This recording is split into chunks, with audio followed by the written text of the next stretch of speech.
Bueno, mis amados hermanos, hemos tenido aquí un inconveniente técnico, pero ya gracias al Señor podemos estar nuevamente aquí con todos y cada uno de ustedes, gozándonos en la misericordia y la bondad del Señor. Les estaba diciendo que vamos a hacer una oración porque necesitamos de la ayuda del Señor en nuestros hogares. Así que vamos a elevar esa palabra de oración delante de la presencia del Señor. Padre, en el nombre de Jesús de Nazaret, Dios mío, queremos agradecerte por tus muchos favores y por tus muchas misericordias. Señor, gracias porque hasta aquí tú nos has ayudado, porque hasta aquí tú nos has bendecido. Gracias, Señor, porque todas las cosas que nos permiten nos ayudan para bien, aún todos los obstáculos, los percances en nuestra vida personal, en nuestra vida familiar, en nuestra vida laboral, en todos los entornos tú los permites para sacar más a la luz tu poder, tu grandeza, tu majestad. Señor, quiero pedirte por amor a ti mismo que obres de una manera especial, Señor, en cada uno de los hogares de la iglesia, donde por la gracia tuya, Dios mío, nos permite juntamente con mi esposa estar dirigiendo tu grey, Señor. Bendice cada uno de los hogares que forman parte, Señor, de tu iglesia en Villa Juliana. También bendice todos y cada uno de los hogares que se han hecho partícipes de la iglesia virtual a través de estos medios, Señor. Bendícelos a todos, Señor. Sigue colocando en el corazón el deseo y el anhelo de buscarte, que en nuestros hogares no falte el altar familiar, que en nuestros hogares no cese el clamor, la oración, que en nuestros hogares, Señor, no sea retirada la palabra del centro, Señor. Tenga misericordia de nosotros y ayúdanos a perseverar, ayúdanos a defender todas aquellas cosas maravillosas que tú nos has permitido recibir por tu gracia. Dios mío, quiero agradecerte por todo lo que tú nos has dado durante este tiempo, Señor, tan maravilloso que nos has concedido, Dios mío. Gracias, Padre. Muchísimas gracias, Señor amado, porque tú eres bueno, Señor, y para siempre es tu misericordia. Dios mío, gracias por los hermanos que continuamente están elevando una palabra de oración por todos los demás miembros de la iglesia, por nosotros como pastores, por las almas perdidas. Gracias por ese pueblo fiel, Señor, que te honra, Señor, en toda su manera de vivir, Señor. Gracias porque tú eres el que pone el sentir como el hacer por tu buena voluntad. Quiero darte gracias por todos los milagros que tú has hecho en esta semana, por los prodigios, Señor. Gracias por traer a casa nuevamente a nuestro hermano Gabriel y nuestra hermana Rosaura, que estuvieron hospitalizados. Gracias por sostener de una manera milagrosa a nuestra hermana Ana, por traer el sustento a cada familia, Señor. Gracias, Padre, por llevar a nuestros hermanos que trabajan en áreas no muy fáciles, Señor, pero gracias porque los has vuelto a traer a estar en el seno del hogar, en el seno de la familia, mi Señor. Muchísimas gracias, Señor. También gracias por permitirnos el privilegio de seguir predicando tu santa palabra. Gracias, Dios mío, por ese gozo maravilloso que nos hace sentir al experimentar tu presencia, Señor, al ver lo que tú estás haciendo en otras vidas, Dios mío, en nuestro propio corazón, en nuestra familia. Muchísimas gracias, Dios mío. A ti sea la gloria y a ti sea la honra para siempre. Gracias por las maestras de escuela dominical que continuamente están cumpliendo su labor, trabajando con la niñez, con la adolescencia, cada uno de los grupos de trabajo, Señor, que se han sostenido trabajando de una forma virtual. Gracias porque tú haces todas las cosas, Dios mío. Bendice a todo aquel que se esfuerza por agradarte, por honrarte, por tratar de hacer algo para tu gloria, para tu honra. Señor, muchas gracias, Dios mío. Gracias, Señor amado. Digno eres de recibir toda la gloria, digno eres de recibir toda la honra y toda la alabanza, mi Señor. Bendice tu pueblo, salva las almas perdidas, salva a nuestros familiares, ayúdanos a seguir adelante y destruye y desbarata todo plan de las tinieblas,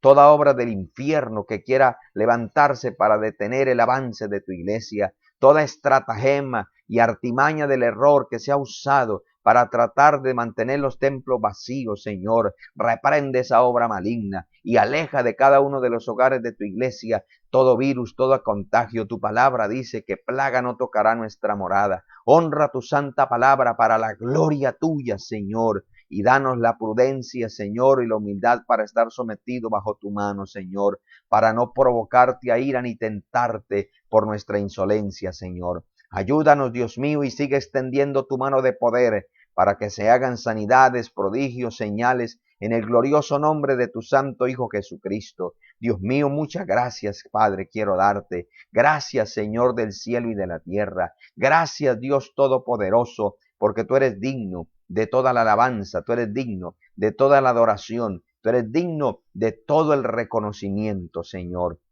Gracias, Padre. Señor amado, Padre eterno, quiero pedirte, Señor, también que ahora que vamos a estudiar tu santa palabra, que cuando abramos tu santo libro, Señor, también tú abras, Señor, los ojos de nuestro entendimiento para comprender cuál es la profundidad y la anchura, la riqueza de tu gloria que tienes para nuestras vidas. Ayúdanos, Señor, a poder digerir lo que tú tienes preparado para nosotros y que eso produzca, Señor, un dinamismo, una actividad, Señor, en pro de tu gloria y beneficio para nuestra alma. Padre, muchísimas gracias. En el nombre de Jesús de Nazaret, Dios mío, te damos toda la gloria y toda la honra.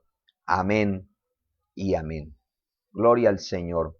Bien, mis amados hermanos, queremos pues saludar a los hermanos que se han estado conectando, que han estado reportando sintonía una vez más. Saludamos a nuestra hermana Maggie Silva, a su amado esposo, nuestro hermano pastor Fernando Quiñones, allá en Sabana Torres. Dios me le bendiga. También saludamos a nuestro hermano Alfonso Suárez, también nuestro hermano Eric Berbel, y a todos los demás hermanos que ya se han conectado y que están ahí participando de este servicio para la gloria y la honra del Señor. Muy agradecidos con Dios porque hasta aquí el Señor pues nos sigue bendiciendo, como lo dijera hace un momento, nos sigue ayudando. El Señor siempre tiene cosas maravillosas para nuestras vidas y pues en Él y por Él estamos en victoria, estamos contentos de que nos siga el Señor ayudando de una manera tan preciosa como Él lo sabe hacer. Sabemos que Dios siempre quiere llevar nuestra vida en victoria, nuestra vida en bendición. Entonces, para nosotros es un privilegio poder seguir haciendo su labor, haciendo su obra y esperando cosas mayores y mejores, porque el Señor siempre querrá que nuestras vidas sean grandemente bendecidas, que nuestras vidas sigan adelante, que nuestras vidas sigan el camino de la verdad, el camino de la justicia, de la santidad, pero también de la victoria. El Señor es un Dios de victoria, el Señor es un Dios de bendiciones, el Señor siempre quiere llevarnos adelante. Poderoso es el nombre del Señor. Bien, mis amados hermanos, vamos a tomar la palabra del Señor en esta hora y queremos pues abrir nuestras sagradas escrituras en el libro de los Hechos, el capítulo 20. Vamos, amados hermanos, a mantener la Biblia ahí dispuesta para bendecir y glorificar el nombre del Señor. Dios es bueno y para siempre es su misericordia. A Dios damos toda la gloria, a Dios damos toda la honra, toda la alabanza, toda la adoración. Entonces, mis amados hermanos, tengamos ahí nuestra Biblia abierta y vamos a leer los primeros 3 versículos. Y vamos en esta mañana a estudiar la palabra bajo el tema El último viaje misionero. Dice la Santa Escritura: después que cesó el alboroto, llamó Pablo a los discípulos y habiéndoles exhortado y abrazado, se despidió y salió para ir a Macedonia. Y después de recorrer aquellas regiones y de exhortarles con abundancia de palabras, llegó a Grecia. Después de haber estado allí 3 meses y siéndole puestas acechanzas por los judíos para cuando se embarcase para Siria, tomó la decisión de volver por Macedonia. Amén. Ya hemos orado por la palabra del Señor y vamos, amados hermanos, a hablar bajo ese tema en esta mañana. El último viaje misionero del apóstol Pablo. Ahí vemos una playa porque el apóstol Pablo le correspondió trabajar mucho en la obra misionera, pues usando los medios de la época, las carretas, los caballos, a pie o en su momento los barcos. Y Dios pues siempre lo llevó adelante y en victoria. Bueno, a partir de este capítulo, amados hermanos, podemos ver el epílogo de un fructífero trabajo misionero del apóstol Pablo. Ya de aquí en adelante se empiezan a narrar una serie de detalles igual de relevantes que las que hemos estado estudiando hasta este capítulo 20 o 19 más exactamente, que hoy estamos iniciando el 20.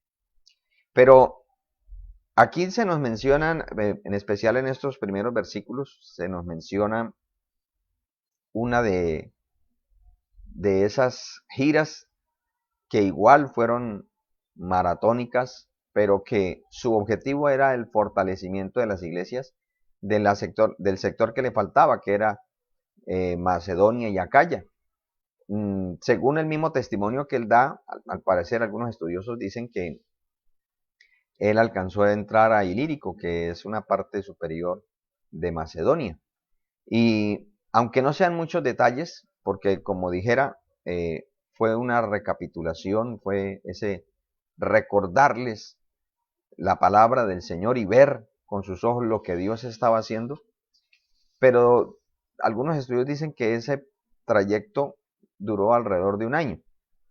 Ahora, también los estudiosos dicen que en este último viaje es en el que el apóstol se preocupa por llevar una ofrenda para los santos, para la iglesia que está en Jerusalén.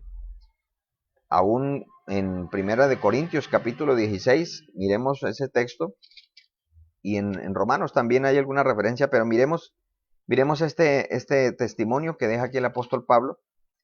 Dice, cuando haya llegado a quienes hubieres designado por carta, a estos enviaré para que lleven vuestro donativo a Jerusalén. El apóstol Pablo había enviado primero a sus colaboradores un poco adelante mientras él se quedaba finiquitando algunos detalles ahí en Éfeso. Éfeso, como él lo testifica, él duró aproximadamente 3 años predicando, enseñando la palabra del Señor en ese lugar y siendo de mucha bendición. Pues bien, amados, aquí encontramos un mapa en el cual pues vamos a considerar más o menos el recorrido que hizo el apóstol Pablo. Nosotros podemos ver que el apóstol Pablo, él empieza su recorrido aquí en Éfeso, aquí, aunque ya los otros habían avanzado un poquito, los había enviado a Troas y le dijo a los colaboradores que fueran a todas las iglesias de Macedonia. Pero entonces aquí, como vemos en el punto rojo, ahí está Pablo y se despide, lo que acabamos de leer, que él los abrazó y los exhortó. Y recordemos siempre el concepto de exhortar en el Nuevo Testamento bíblico. No es regañar, es alentar, es decir, quizás una verdad envuelta en unas expresiones de amor. O sea, que la persona entienda que el consejo que le están dando es por su bien, mas no porque sea una obligación. Entonces, el apóstol Pablo siguió este camino hasta Troas, y de Troas, eso es lo que prácticamente en un versículo se nos dice. Él siguió a Neápolis, a Filipos, a Anfípolis, Berea, y él siguió descendiendo por esta parte para, aunque esto que está acá es Macedonia y esta parte es Acaya, pero en la antigüedad aquí encontramos que dice que fue a Grecia, todo esto se reconocía como Grecia. Entonces, él estuvo por acá, entró a Corinto y también a Cencrea. De aquí leímos que el apóstol Pablo pensaba partir directamente por el Mediterráneo hacia Jerusalén, porque él quería estar en la fiesta de Pentecostés. Sin embargo, a él le avisaron, y damos gracias al Señor por todos esos personas que están trayendo el alimento a casa. Gloria al Señor, pero que en este momento nos genera contaminación. Bueno, bendito el Señor. Entonces, de aquí, al él entender que habían unas amenazas, él decide devolverse, no en barco por acá, sino que él empieza una carrera diferente por donde se vino, a pie, para regresar y nuevamente por las iglesias, darles el último saludo, la última despedida. Y de aquí, en Filipos, él hace una pequeña estancia para adelanta a sus colaboradores, algunos los adelanta y Lucas se queda con él, y parte a Troas. De Troas tiene un encuentro ahí muy precioso con la iglesia, pero él había decidido no pasar por Éfeso, porque ya había dedicado mucho tiempo ahí. Entonces él se viene aquí costeando por acá. Dicen los estudiosos que por precisamente el tiempo hacía el mar bastante embravecido. Entonces él fue avanzando así por estas pequeñas islas en travesías de un día, hasta llegar a esta ciudad de Miletos, y de ahí él hace una reunión, le dice a los pastores de Éfeso, bueno, a los colaboradores de todo este sector, que bajen a Éfeso para luego él arrancar ahí sí, ahí está la ruta, y seguir a Jerusalén de tal forma que este sería el último viaje misionero del apóstol Pablo. Así, de esa manera gráfica, podemos ver qué fue lo último que hizo él desde el punto de vista logístico. Ahora bien, como dijera antes, amados hermanos, en los dos versículos, del 2 y el 3, encontramos que fue muy agitada la agenda esos últimos días en Macedonia y Acaya, pero igual, el apóstol Pablo fue un hombre muy prolífico en el trabajo en la obra del Señor. Aquí hay algo que yo quiero hacer mención, que va en contrariedad con esa teología de la superfe, de que supuestamente si nosotros somos hijos de Dios, a nosotros no nos puede venir ninguna enfermedad, no nos puede acontecer ningún contratiempo, no nos puede acontecer nada que no sea solo bendiciones, porque si acontece así es porque estamos con un pecado oculto, con un pecado guardado, o el diablo nos tiene atado y entonces tenemos que echarnos fuera los demonios. Todo eso es contrario a la palabra del Señor. Mire que aquí el gran apóstol Pablo, él estaba en la voluntad de Dios, él estaba en el tiempo de Dios. Sin embargo, eso no le hizo exento de todas las dificultades. Él le correspondió, amados hermanos, a él le tocó sufrir las amenazas, sufrir las acechanzas. Ahí la palabra de Dios dice claramente, puestas acechanzas por los judíos. Y esas acechanzas no eran para de pronto darle unos golpecitos, no, ellos querían era acabarlo, matarlo. Y lo mismo que el Señor Jesucristo, cuando en su momento él también lo querían matar antes de tiempo, él se escondió. El Señor Jesucristo, el Hijo del Dios viviente, se estaba escondiendo de sus verdugos, porque no era el momento. Es que nosotros, aunque estamos bajo el poder de Dios, nosotros no podemos tentar a Dios. Porque hay que entender que si nuestro ego nos lleva a cometer locuras, vamos a asumir las consecuencias. Entonces, mire que ahí dice el término que le fueron puestas acechanzas, y esa acechanza en el griego, habla de había un plan contra él para matarle. Ahora bien, de ese retorno a Jerusalén, porque él había propuesto, él había determinado pasar Pentecostés allá, hay algunos incidentes muy relevantes y es esa estadía un poco más larga de las que hubo en las otras iglesias en Troas y en especial la de Miletos.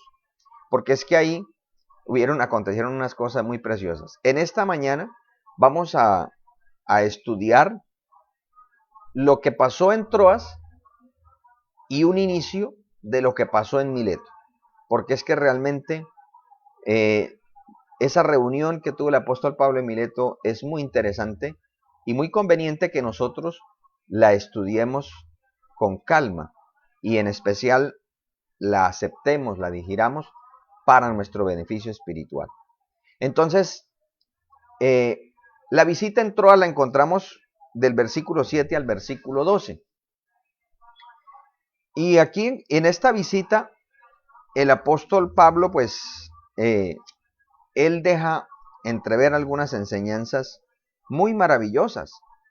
Ahora, algo que de pronto no colocamos ahí en la diapositiva, pero que el versículo 6, el apóstol Pablo hace algo. Dice, nosotros pasados los días de los panes sin levadura, navegamos de Filipos y en 5 días nos reunimos con ellos en Troas, donde nos quedamos 7 días. En este año, el pastor Alberto Ortega daba precisamente en las épocas de que se llama comúnmente la Semana Santa, él daba algunas enseñanzas de que a veces por el miedo o por el temor a ser señalados, aún por la misma feligresía, de ser pagano o de ser alguna cosa así, no se tenía en cuenta esa conmemoración del sacrificio de Cristo, que es lo que en el Antiguo Testamento nos hablaba de los panes sin levaduras o de la Pascua, que el pueblo de Israel fue liberado de la esclavitud de Egipto por la sangre del Cordero. El que sacó a Egipto fue el Cordero, el que lo guió fue Moisés, pero el que marcó la diferencia fue el Cordero, ese Cordero que se inmoló entre las 2 tardes. ¿Y por qué esa tipología? Porque precisamente eso apuntaba a que el único que nos puede liberar de la esclavitud del pecado es Cristo, el Cordero de Dios que fue sacrificado para darnos vida, para ofrecernos perdón, para darnos una nueva oportunidad, una esperanza de una vida nueva. Entonces, mire que el apóstol Pablo, una de las razones por las cuales también decide quedarse en Filipos, recordemos que Filipos llegó a ser una de las iglesias más amadas por el apóstol Pablo. El apóstol Pablo se refiere a esta iglesia como corona mía, gozo mío. Es decir, esa iglesia se identificó tanto con el apóstol porque fue de las iglesias que más le apoyaron ministerialmente.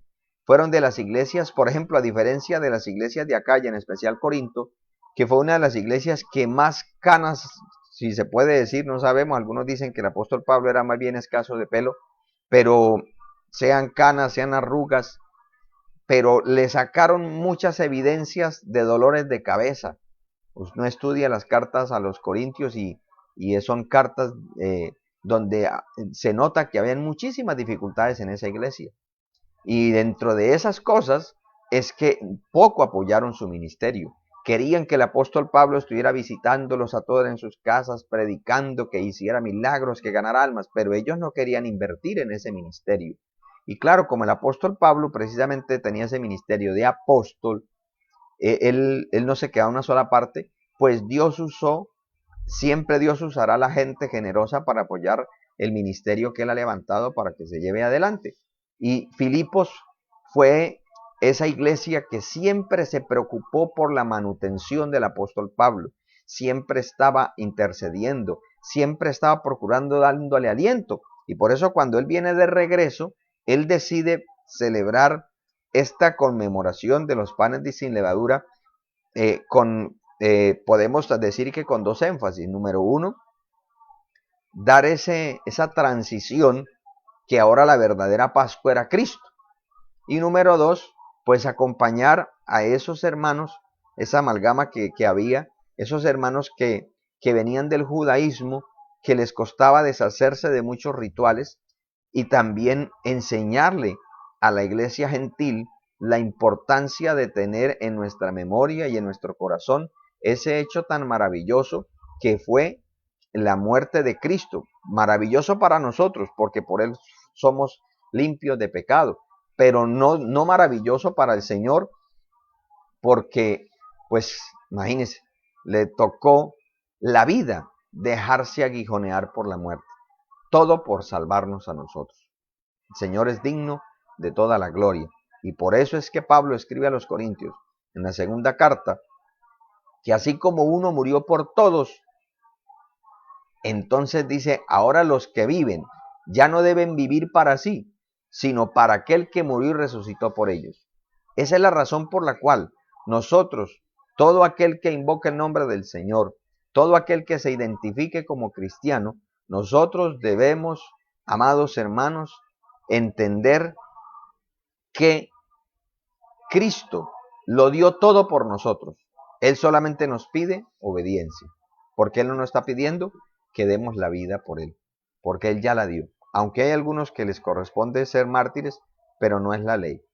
Ahora bien, regresando a Troas, en Troas dice la palabra que el primer día de la semana, reunidos los discípulos para partir el pan, Pablo les enseñaba habiendo de salir al día siguiente. Mire qué gran misionero, qué hombre tan esforzado. Todos sabemos, amados hermanos, por la palabra de Dios, que el día judío empieza a las 6 de la tarde del día viernes, porque el día judío empieza en la noche y termina el sábado a las 6 de la tarde. Ahora, aquí encontramos algunos principios. Número uno, el de una nueva vida. ¿Por qué? Porque la iglesia y pues con el paso de los tiempos se instituyó que el día domingo es el día de descanso. Para los judíos el sábado es el día de reposo, el sábado. Pero para la iglesia y por su influencia, la influencia que ejerció el apóstol Pablo en el mundo antiguo, y de ahí pues se diseminó para todas partes, es porque el día domingo es el día en el que se manifestó el Cristo resucitado. Ese fue el día en el que se evidenció que la tumba no lo había podido retener. Entonces, nosotros por eso no podemos quedarnos solamente en el Cristo crucificado. Debemos tener al Cristo resucitado y glorificado porque es el que nos ofrece y nos garantiza una nueva vida. ¿Y eso en qué se nota? En el que así como el Señor siempre pide las primicias, el primer día de la semana es el domingo. Y ese primer día representa una nueva vida. Por eso es que nosotros como iglesia, algunas personas dicen que nosotros, los que no guardamos el sábado, es que tenemos la marca de la bestia. No, que el Señor reprenda al diablo. Nada de eso. No hay que torcer la palabra. La iglesia, de una manera habitual, guarda el domingo, no porque por guardar el domingo sea salvo. No, porque hay hermanos que les toca trabajar los domingos y el día de descanso descansan físicamente, pero también procuran descansar espiritualmente. Algunos sacan un día de ayuno, dependiendo cómo estén de fuerzas, pero sacan un tiempo para ir a culto, sacan el tiempo para orar, sacan el tiempo para renovarse de una manera más amplia su vida espiritual. Entonces, esa nueva vida nos representa, o más bien ese primer día de la semana nos representa esa nueva vida que el Cristo glorificado nos ofrece. Pero también dice que se reunieron para partir el pan. Y les decía que el pueblo judío, ellos se reunían desde las 6 de la mañana el sábado hasta la tarde. O sea que podemos entender, recordemos que el apóstol Pablo venía del judaísmo y muchos de los hermanos también. Entonces ellos tenían el hábito de que el día que se dedicaba al Señor, ese día, desde temprano, se iba al lugar de reunión, al lugar de culto, que en ese entonces eran en casas. Entonces en la casa de algún hermano se reunían y mire que el apóstol Pablo tuvieron llamémoslo así, su culto dominical, su culto de escuela dominical, partieron el pan, es decir, tuvieron la Santa Cena, y recordemos que en ese, como se tenía ese hábito, la Santa Cena no solamente era el pan y el fruto de la vid, sino que también Pablo escribe a los Corintios de que tenían además una comida ágape, para que la gente no saliera corriendo, sino que pudieran estar todo el tiempo ahí en unidad con la iglesia, animándose y también pues bendiciendo y glorificando al Señor. Entonces esto nos habla de comunión. El apóstol Pablo les recuerda a los hermanos de Troas, así como les dice, así como empieza un nuevo día y nos genera una nueva semana, en Cristo tenemos una nueva vida, la cual debemos renovarnos diariamente. Y también les habla de la comunión, la importancia de estar unidos como iglesia, la importancia de que podamos estar siempre de la mano del Señor y de los otros hermanos. Nosotros no somos rueda suelta, no somos los únicos, no, necesitamos la ayuda de los unos con los otros. Entonces, ese día también se partió el pan, pero también dice que él alargó el discurso hasta la medianoche. Y dice, había muchas lámparas en el aposento alto donde estaban reunidos. Estos pueden ser dos posiciones. Una, la que ya les acabé de mencionar, basado en la cultura que se tenía del judaísmo. O dos, que para conmemorar ese partimiento del pan, como el Señor lo partió en la tarde, casi en la noche, por eso se llama la Santa Cena, ellos se hubieran reunido desde la tarde. La Biblia no nos arguye, son dos posiciones que hay. Lo cierto es que estuvieron reunidos, y lo cierto es que el apóstol Pablo les dijo, este es mi último mensaje que les doy a ustedes. Yo mañana tengo que salir, tengo que partir, continuar mi viaje. Así que aprovechó para darles un culto fuera de lo normal. Hay muchas personas, sobre todo en este tiempo, que se quejan porque un culto sea largo, una enseñanza sea larga.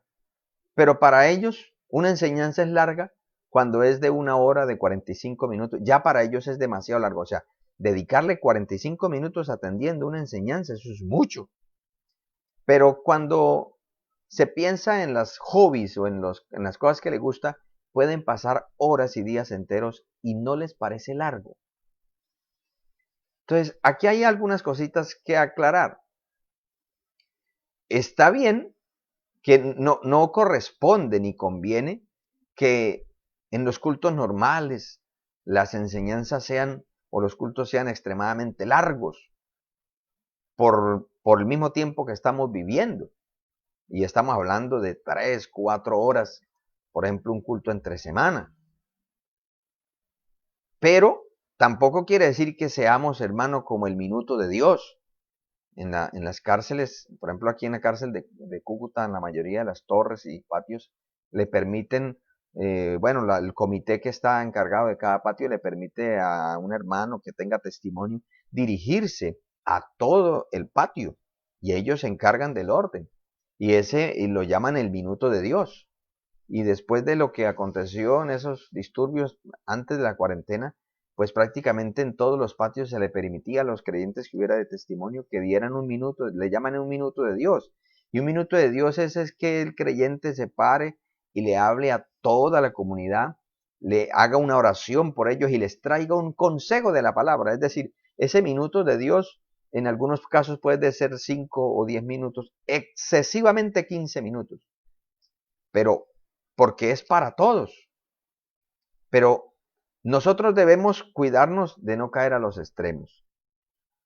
Es importante aprovechar el tiempo que tenemos para recibir la enseñanza, para recibir la palabra de Dios.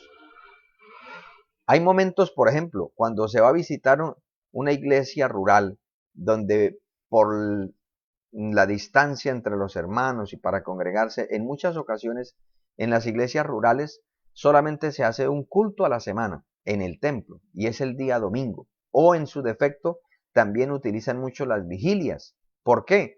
Porque es que imagínense una familia que venga al culto, que tenga que caminar 8 horas para que llegue al culto y el culto dure 1 minuto de Dios.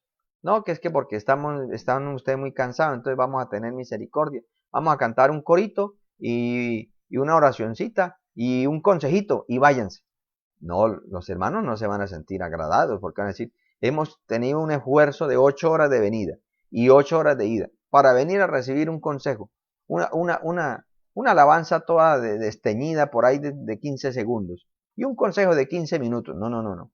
Por eso en los campos las vigilias son muy importantes y van hasta el amanecer. ¿Por qué? Porque es que ese es el culto del nutrimiento, algunos semanal, otros quincenal. Entonces, esto es lo que pasó con el apóstol Pablo. Él alargó el discurso porque él dijo, este es el último y me voy. Y yo no vuelvo por acá. Y él aprovechó para dar una enseñanza, para dar una recapitulación doctrinal. Él les recordó todos los principios.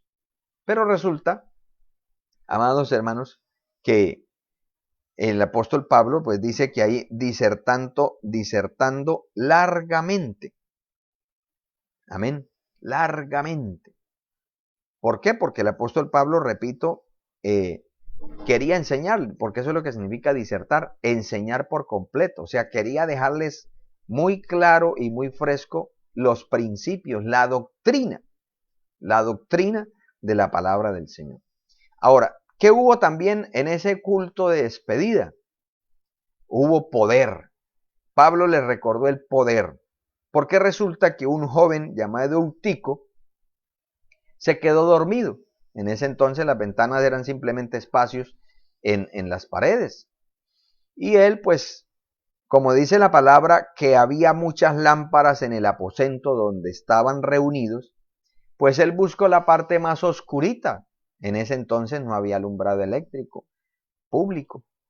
Se hizo por allá lejitos y hermano, una persona cansada y busca un lugar así como lejitos del altar y que dé por ahí una brisita, porque era un tercer piso, dice ahí. Y también en la oscuridad, pues muy fácilmente se queda dormido. No, así es que, ¿por qué usted está por allá? No, es que tengo una meditación, un trato personal con Dios, porque hay gente que quiere excusar sus debilidades, porque hay hermanos que, por ejemplo, van a una vigilia después de una semana de trabajo forzado y, obvio, batallan con el sueño. Es muy normal que se batalle con el sueño. De pronto el que está relajado y descansó o no le pone cuidado al culto por estar mirando qué cara hace el uno, que se quedó dormido, que se abrió la boca, pues dígame que se va a quedar dormido. Pero tampoco está rindiéndole culto al Señor. Está mirando los errores de otro, pero no está recibiendo nada de Dios. Pues Eutico, sea cual fuera la causa, se quedó dormido y se cayó. Y obviamente de dormido pasó a muerto. Dice la palabra del Señor que cayó vencido del sueño del tercer piso abajo y fue levantado muerto.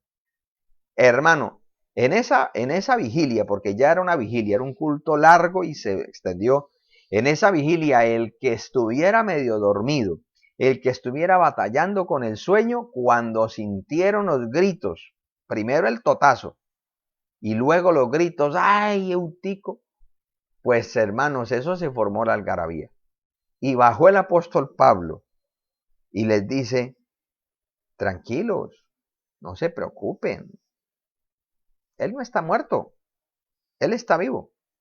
Eso es lo que dice ahí el versículo 10, porque dice que el apóstol Pablo se echó sobre él y lo abrazó. ¿Qué pasó ahí? Una transmisión de poder. El apóstol Pablo, Dios le dio un ministerio tan poderoso que ya vimos en unas enseñanzas anteriores que aún la ropa sudada de él se la llevaban y se las colocaban a los enfermos y las enfermedades se iban. Se las colocaban a los endemoniados y los demonios se iban. O sea, fue un ministerio poderosísimo. que el apóstol Pablo recibió de parte del Señor. No podemos decir que es que el apóstol Pablo lo consiguió porque él sí ayunaba no sé cuántos días, oraba no sé cuántas horas, porque todo hijo de Dios debemos procurar mantener la comunión diaria con el Señor y sacar tiempo para ayunar, pero eso no garantiza el poder, eso viene de Dios. Dios se lo da a quien Él quiera en la medida que Él quiera, porque el apóstol Pablo, recuerde que en mucho tiempo, porque él era un misionero, le tocó trabajar para su sostenimiento y aparte prepararse y estudiar. Era un hombre muy esforzado, era un hombre que Dios usó, pienso yo, que milagrosamente lo sostuvo el Señor desde el punto de vista físico. Entonces, mire que el apóstol Pablo también les enseñó el poder a través de un milagro de resurrección. Y mire que el apóstol Pablo nos enseña que no hay nada que debe interferir la palabra. Así como cuando llegaron los familiares de Cristo en la carne, su madre y sus hermanos, a llevárselo porque supuestamente estaba loco, porque no podía ni descansaba, y le mandaron a decir, tu madre y tus hermanos están fuera y te buscan. El Señor no dijo, ay, bueno, acabemos el culto porque llegó mi mamá. No, Él dijo, dígale que yo estoy cumpliendo la voluntad de mi Padre. Y Él siguió predicando.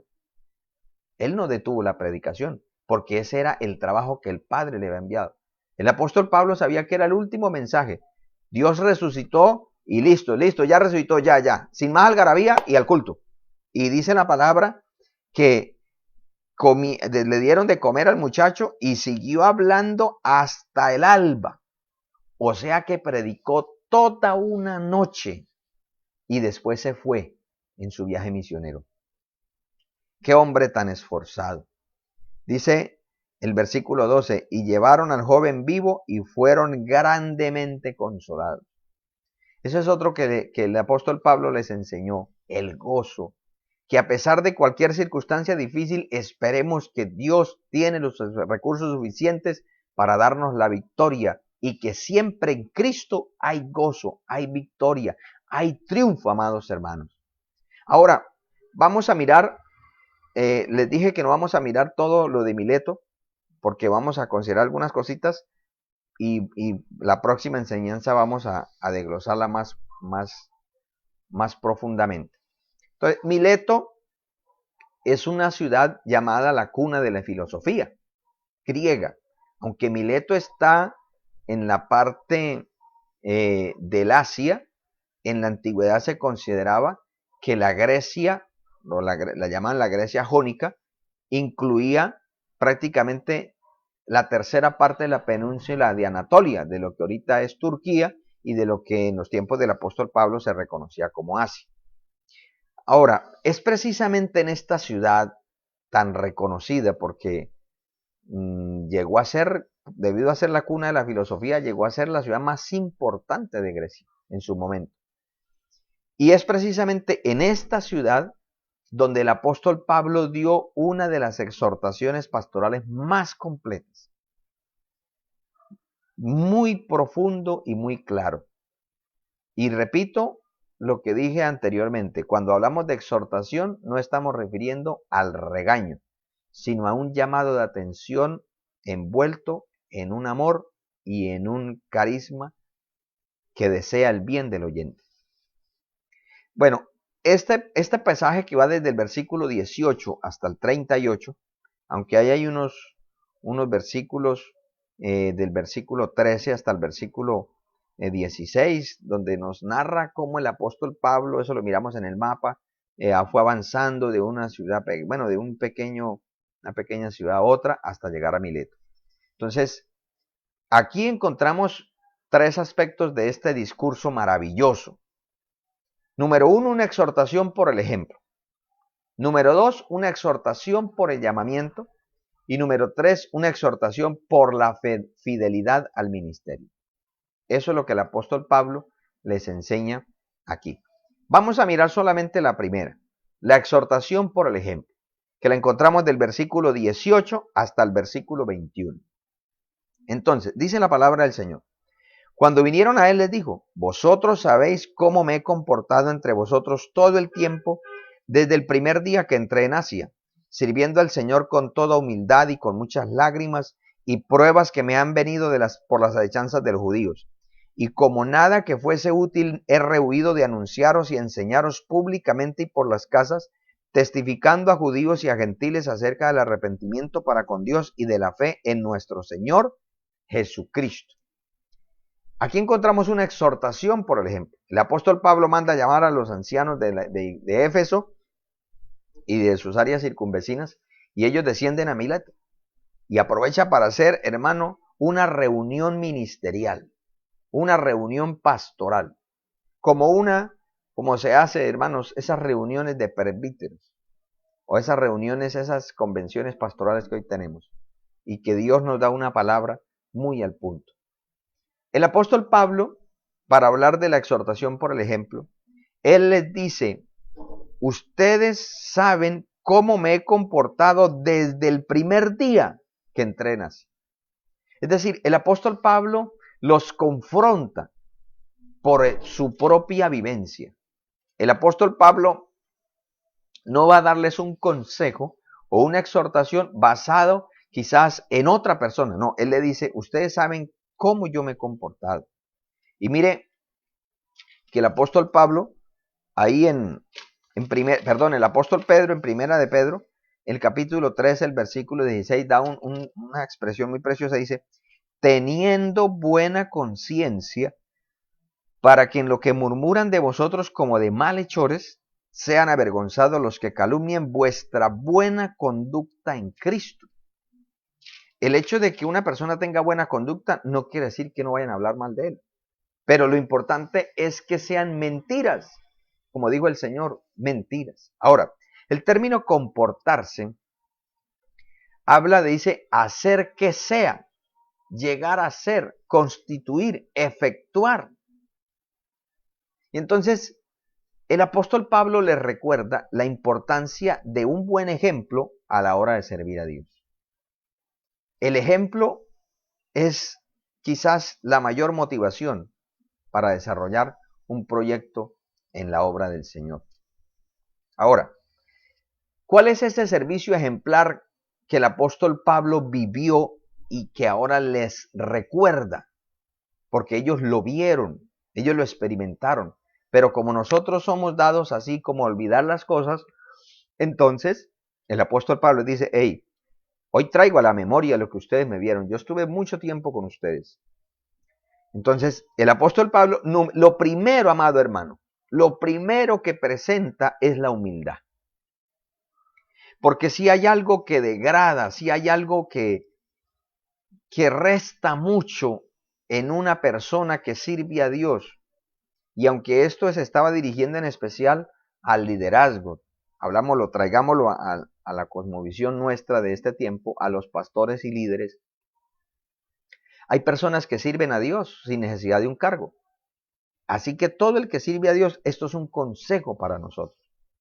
Y les decía de que si hay algo que demerita, que no añade, sino que resta, es una persona que sirve a Dios, pero inflamada de orgullo, inflamada de soberbia, que llega a una casa y no le dicen, no espera que le digan que si quiere que le den algo, sino manda a traer lo que a él le gusta, sin importar si en la casa tienen con qué o no, o llega y se mete y agarra las ollas, o sea, de una manera abusiva. Eso denota que se cree más que la persona que está acompañando.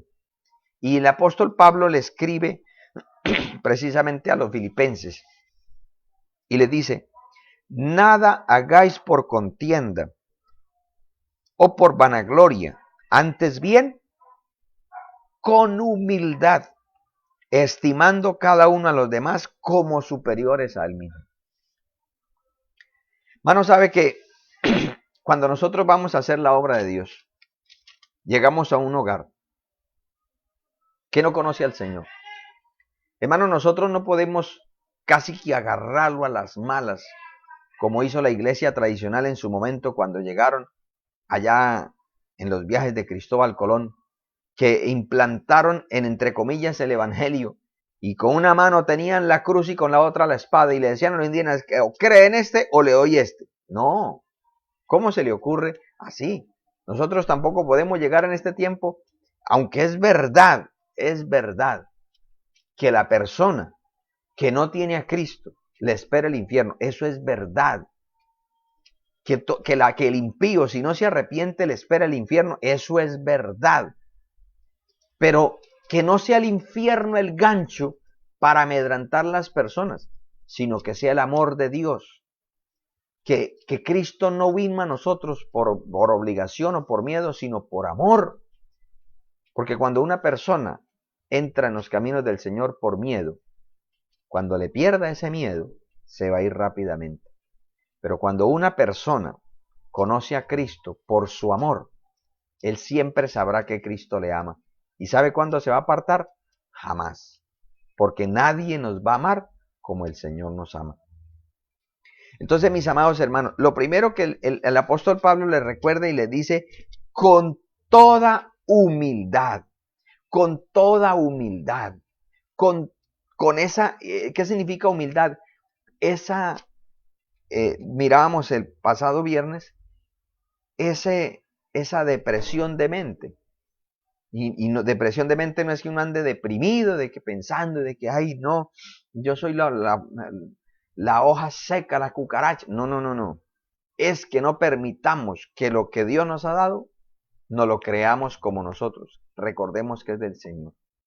Pero también el apóstol Pablo le dice, y con muchas lágrimas, con muchas lágrimas. El servicio a Dios, amados hermanos, en el secreto demanda lágrimas.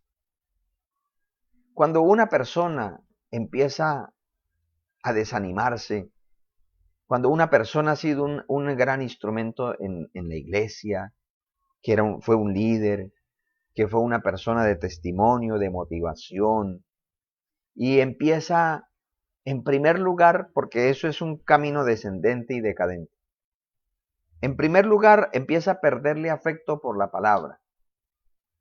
Ya no le encuentra sazón a la palabra, entonces casi no la lee. Y por ende, entonces ya poco va al templo, ya casi no se congrega. Y siempre hay una excusa, el trabajo, el estudio, los quehaceres, siempre habrá una excusa, amados hermanos, para no rendirle culto a Dios. Pero cuando usted y yo tenemos una cita, una reunión importante, así haya que aplazar otra cosa, pero se va, porque es importante. Pero cuando no es importante, se puede aplazar o se puede obviar. Entonces, cuando ya el Señor deja de ser importante en nosotros, ese creyente ya no ora. Ese creyente ya no habla como hablaba antes. Ya no habla de victoria, ya no habla de esperar en Dios, ya empieza a quejarse. Cambia la oración por la queja. Y entonces, poco a poco se está muriendo. Y ese que antes fue una inspiración y una bendición para la iglesia, entonces ahora ya al líder le produce muchas lágrimas. Y a la iglesia, a los hermanos que aman la iglesia, que aman la obra de Dios, les produce lágrimas, porque dice, Dios mío, no permitas que este varón, que esta mujer se aparten, han sido de mucha bendición. Es más, muchos han sido el Padre espiritual y ahora el Hijo espiritual, llamémoslo así, no que sea así, porque realmente el Padre espiritual es el Señor, pero que si fuese ese instrumento que le llevó la palabra, que ahorita esté desanimado, ese discípulo, ese que un día motivó, se siente acongojado y derrama lágrimas. Por eso es que las lágrimas no se pueden obviar del servicio a Dios. Por las almas perdidas hay que llorar. Por la situación del país, del entorno hay que llorar. Nosotros como padres, para que nuestros hijos, Dios trate con ellos, hay que llorar. Eso es algo del servicio que no se puede obviar. Mire que el apóstol Pablo en la segunda carta a los Corintios, el capítulo 2, el versículo 4, dice, porque por la mucha tribulación y angustia del corazón os escribí con muchas lágrimas, no para que fueseis contristados, sino para que supieseis cuán grande es el amor que os tengo. Cuando se corrige con esa actitud de humildad y quebrantamiento, la otra persona percibe que no lo está regañando ni que se está creyendo más, sino que le está suplicando que no se aparte. Aunque hay personas que endurecen el corazón que ni viendo a la mamá llorar, dice, pues llore todo lo que quiera, yo me voy con el diablo, yo no quiero nada con la iglesia. Pero es una necedad que no conviene. Ahora bien, otro aspecto que no se puede obviar del servicio a Dios y que el apóstol Pablo le presentó como ejemplo es la oposición constante. El apóstol les dice, y pruebas que me han sobrevenido por las acechanzas de los judíos. Decíamos al principio que el hecho de que procuremos hacer la obra de Dios y procurar agradar a Dios no quiere decir que todo nos va a ir bien, que todo va a ser viento en popa. Muchas veces sí, pero no falta el lunarcito, la situación que quiera estorbar, pero eso hay que sobrepasarlo porque Dios nos da la victoria. El apóstol Pablo escribe a los tesalonicenses en capítulo 2, versículo dice, pues habiendo antes padecido y siendo ultrajados en Filipos, como sabéis, tuvimos de nuevo en nuestro Dios para anunciaros el evangelio de Dios en medio de gran oposición. O sea, el apóstol Pablo fue ese gran instrumento de Dios, pero no pensemos que es que llegaba el apóstol Pablo y eso todos se corrían a convertirse. No, había gente que quería matarlo. Por eso en este tiempo, hermano, hay una oposición contra la iglesia.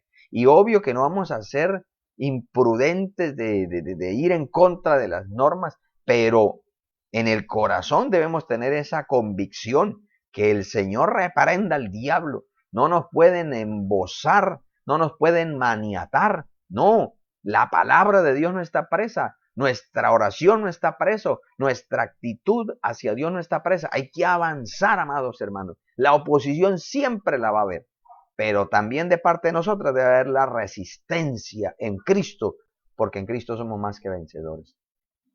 Ahora, hay algo más que el apóstol Pablo les recuerda a base de su ejemplo y les dice, a pesar de que había mucha oposición, dice, como nada que fuese útil, he rehuido de anunciaros y enseñaros públicamente y por las casas. El apóstol Pablo le recuerda la importancia de enseñar pública y personalmente la palabra de Dios. Públicamente puede ser en un templo, puede ser al aire libre, puede ser en un culto familiar, puede ser a través de estos medios.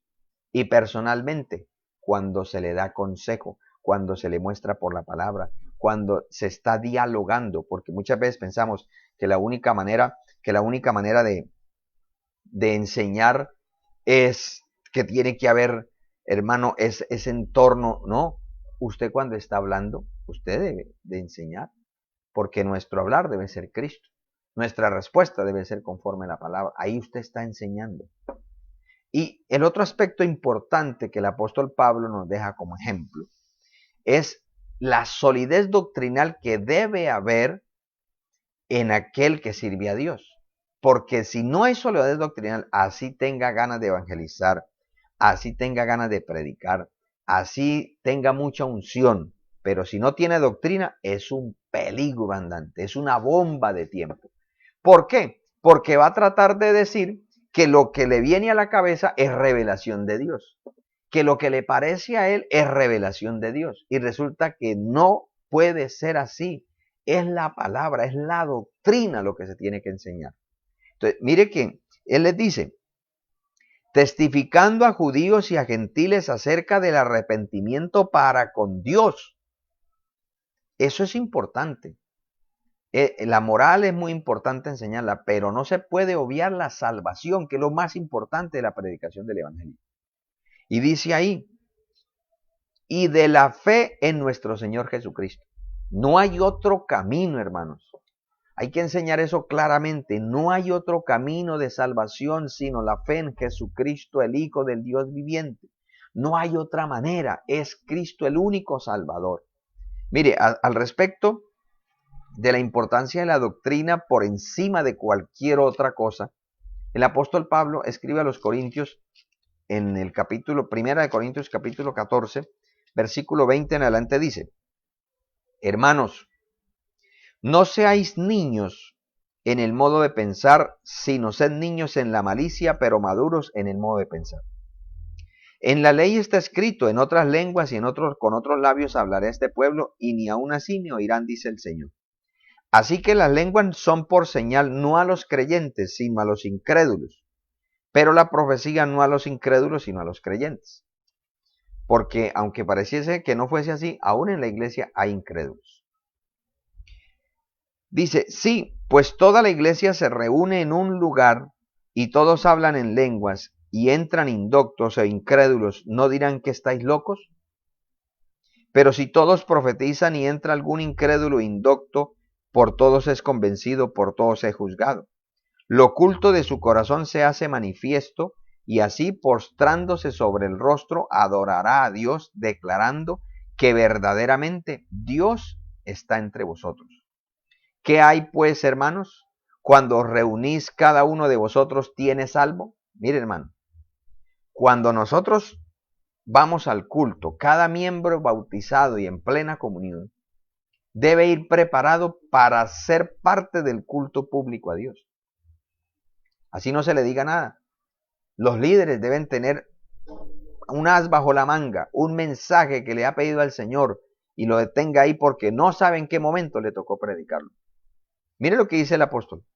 Tiene salmo, o sea, usted tiene preparado un himno, un coro, tiene doctrina, usted está sostenido, el consejo en la doctrina, tiene lengua, tiene dones, tiene revelación, tiene alguna experiencia que Dios le haya dado, no para sí, sino para compartir, tiene interpretación, o sea, Dios le permite interpretar las lenguas de otro, hágase todo para edificación.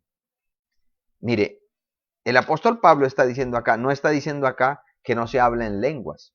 Es bonito cuando en un culto cae la gloria de Dios y uno escucha a un hermano hablar en lenguas y el otro hablar en lenguas. Lo que el apóstol Pablo previene aquí es de una tendencia humana, natural, de querer que si Dios me está visitando a mí en lengua, yo tengo que ser el que más hable, el que más se note mi voz. No, el apóstol lo dice, pero ¿por qué usted hace eso? Si todos empiezan a levantar la voz y hay una persona que no está teniendo experiencias con Dios, ¿qué es lo que va a decir? Mira, allá están como locos. Eso el uno grita una cosa, el otro grita otra. No. ¿Por qué pasa eso? Porque no hay doctrina. Porque se piensa que si yo estoy hablando en lengua, yo soy el que tengo la unción, yo soy el único que Dios me puede usar. No es así, no es así. Entonces, mire, lo mismo con la profecía. Claro, Dios puede usar a una persona en profecía. Sí, claro que sí, le puede dar ese don. Pero que esa profecía sea de Dios. No que sea que vio algo malo y como lo estuvo meditando, en ese momento de la gloria de Dios, le vino a la mente y entonces dice, así dice Jehová, y va y le pega semejante regaño a la otra persona sin saber por qué está pasando, porque simplemente está diciendo lo que a él le parece según su punto de vista y se esconde detrás de una profecía de parte de Dios. Eso es ausencia doctrinal y eso es pecado. Y hay muchas personas que han sido desalentadas. Hay personas que se han desanimado espiritualmente por culpa de una falsa profecía. ¿Y por qué pasa eso? Por la irresponsabilidad, porque no se sostiene la doctrina. Hermano, todo tiene que pasar por el filtro de la doctrina. Si no tenemos claro, si lo que lo viene en la cabeza es algo, mire cuántas falsas profecías han hecho que miles de gente se han matado pensando que el Señor me dijo que nos va a recoger en el aire, dice la historia. Y un líder religioso llevó a todo a la feligresía a un peñasco y se botaron porque supuestamente cuando ellos se lanzaran el Señor los raptaba. Venía el rapto y se iban en el aire, todos murieron. Y así tantas cosas que uno escucha y por esas cosas el nombre del Señor es blasfemado. Amada iglesia, que el Señor nos ayude, porque el servicio es muy importante. Mire lo que dice el apóstol Pablo en Romanos 12:7.